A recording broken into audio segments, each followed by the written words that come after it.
Hola. Hey, what's up, y'all? You gotta introduce yourself. I'm THECA Jones. And I'm KUTFIT, and we're here on the Buttery leather review couch. Yeah, leather so soft. It feels like butters. Yeah, and we're gonna review Black Panther today, and then we'll be spoilers. We'll be spoilers, so don't get mad at us. You had the weekend to watch it. You know, the embargo is lifted. You're gonna get what you're gonna get. We gave y'all 3 days. We gave it. I feel like there's a fair amount of time for a movie so great. Very fair amount.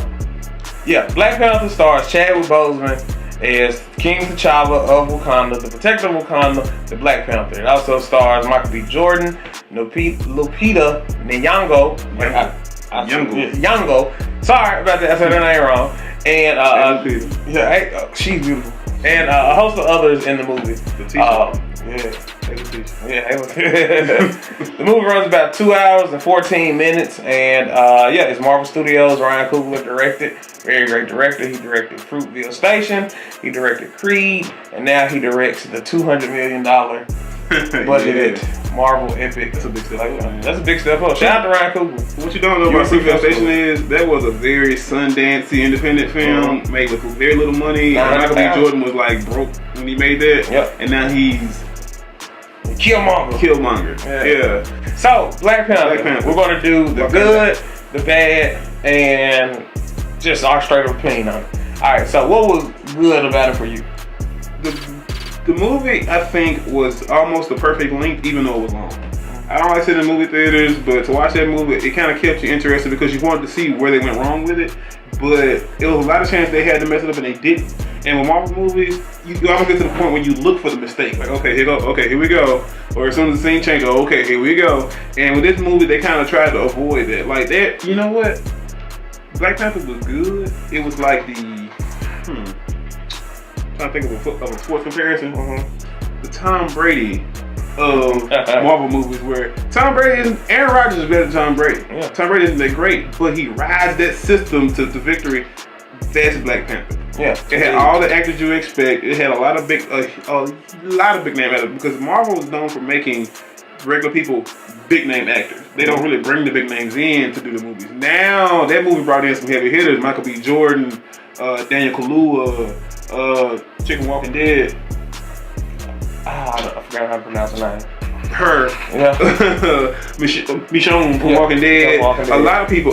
Forrest Whitaker played like a sub role in this movie. You know what I mean? So you got a lot of people who came with it. Positive notes about it though. It wasn't a love story. They tried to turn everything into a love story. I like that. It was about the story. It was a very good origin story for those who had never seen or heard of Black Panther. Surprisingly, a lot of people had never heard of Black Panther. The action wasn't too actiony, if that makes sense. Like it wasn't Michael Bay action, but it also wasn't just lacking action. It had really good fight scenes.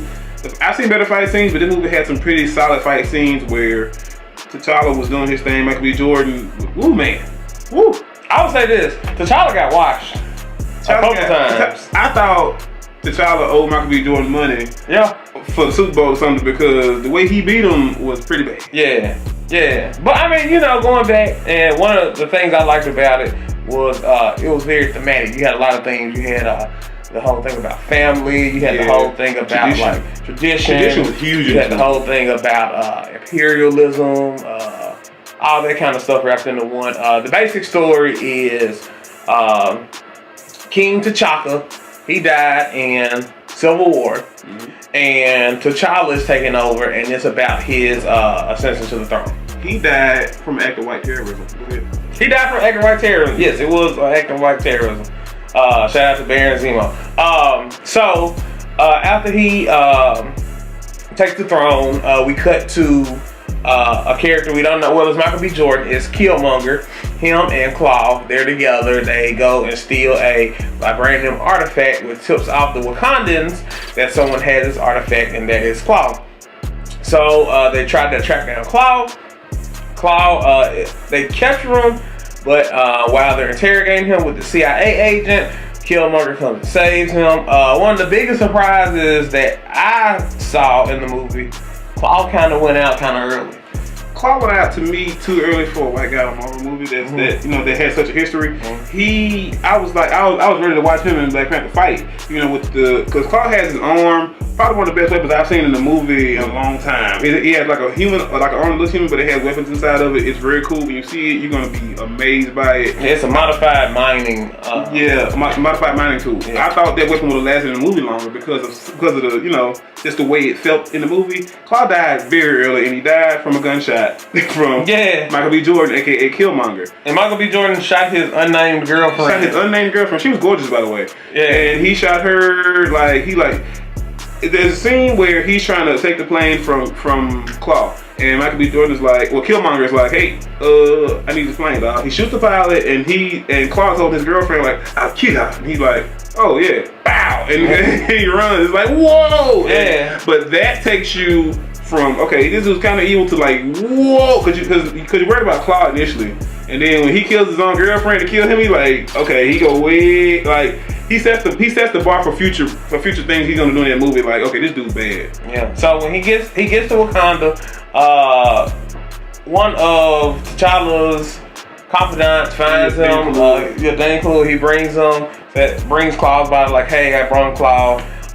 Then sub-story. Daniel Kaluuya has a thing about Claw because he killed his parents. So he was very much so more willing to bring him into the fold because he was like, okay, well, you killed Claw, man. Now because he got mad at Black Panther for not killing Claw because he had him. He could have killed him, but he didn't because of, you know, diplomacy and et cetera, which leads to the whole thing about the movies where the bad guy do whatever he want to do and the good guy just has to play by these rules, which is why Superman will never prosper.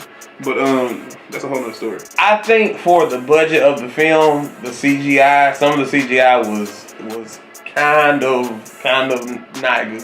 What would you like about the movie? Oh, what did I like about the movie? Oh, yeah, I said how it was.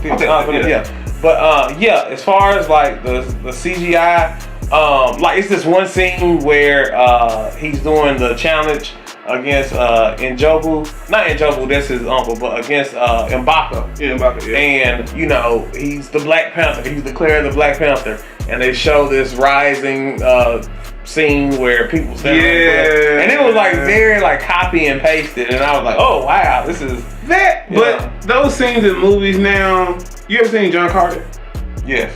That was very. That's a scene. That's a shot they stole from John Carter where they pan up and you see the whole mounds of people. That's a scene. That's a shot they stole from John Carter. Was also $180 million. It was also $180 million and 90% CGI. Yeah. Like they had a CGI dog in the whole movie that was super fast. So I remember that. I wasn't expecting that to be like what? I wasn't expecting it made by that. Another CGI scene I kind of noticed was when Michael B. Jordan at the end during the big fight when he was fighting the Dora Jamet. I know I'm pronouncing it wrong, but the female bodyguard. Mm-hmm. Like I don't know if people can really tell, but the first shot of him fighting and jumping around with them, they're CGI. And I could tell because, you know, and I was like, oh, whoa, that's kind of... I knew it was enhanced. I knew it was all CGI. It was enhanced. Like, I think like 2 of them were CGI on the side, and then the main 2 were not. But the CGI was a little bit off. Also, this is me kind of nitpicking.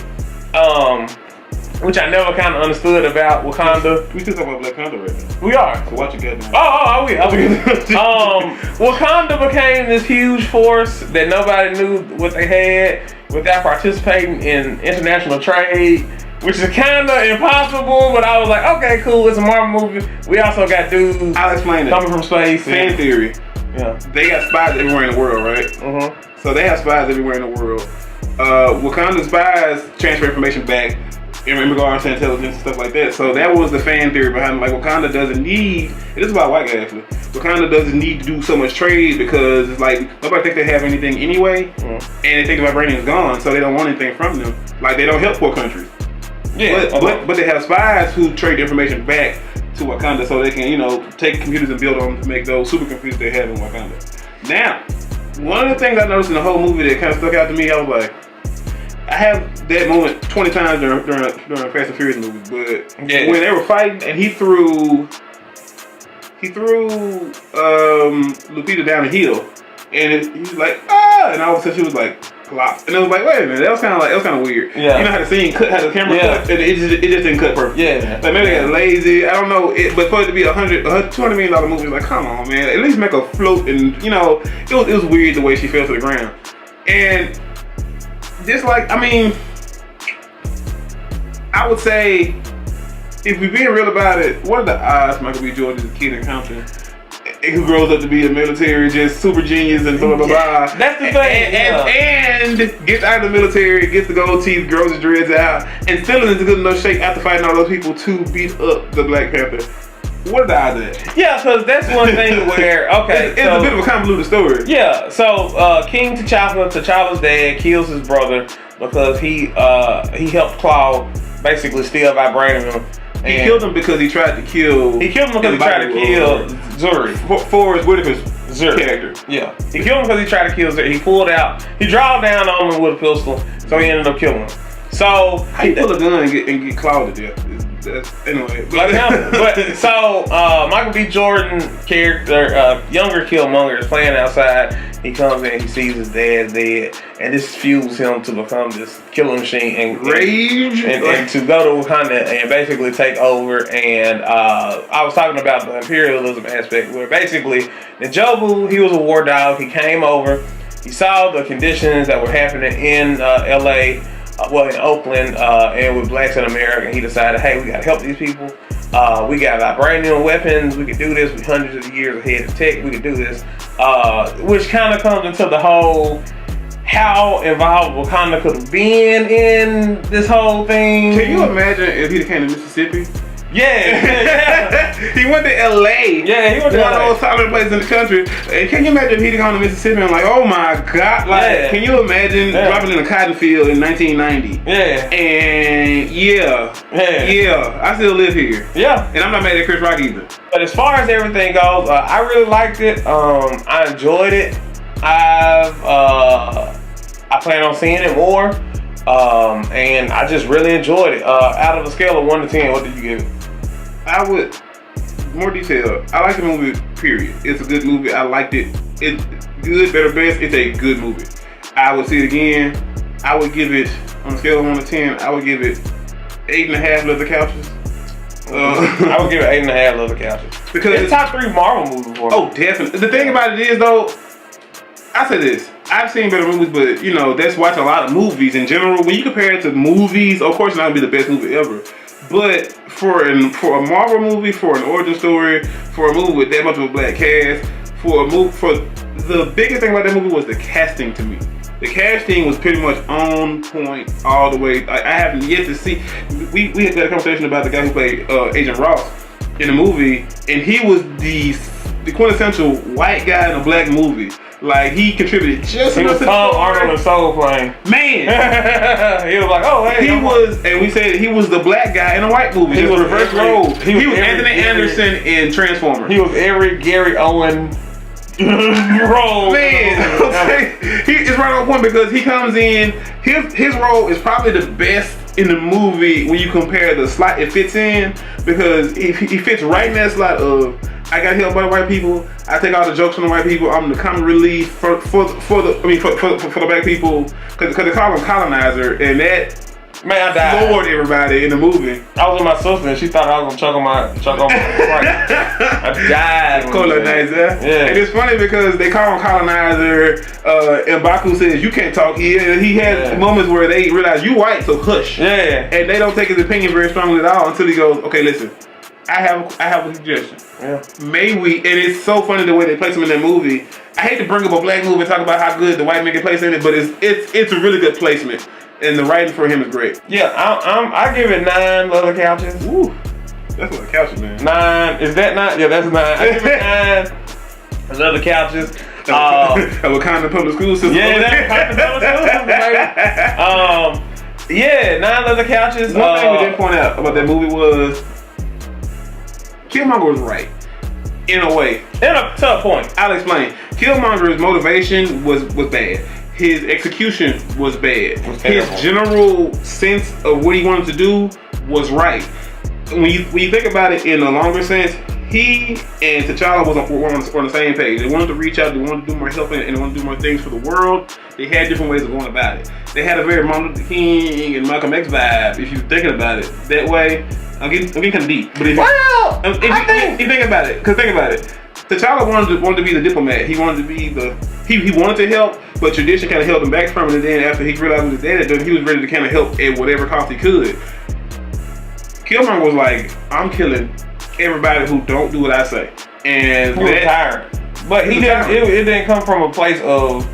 It came from a place of help, but truly it was. Hey, I'm hurt that you left me here. Like you left me in squalor. Had they taken him back, there wouldn't be a story to tell. Yeah. But with that being said, I do like how they played against each other kind of sort of. And at the end, Killmonger decides to die as opposed to be in jail. What I thought was the coldest line in the movie I've seen in years.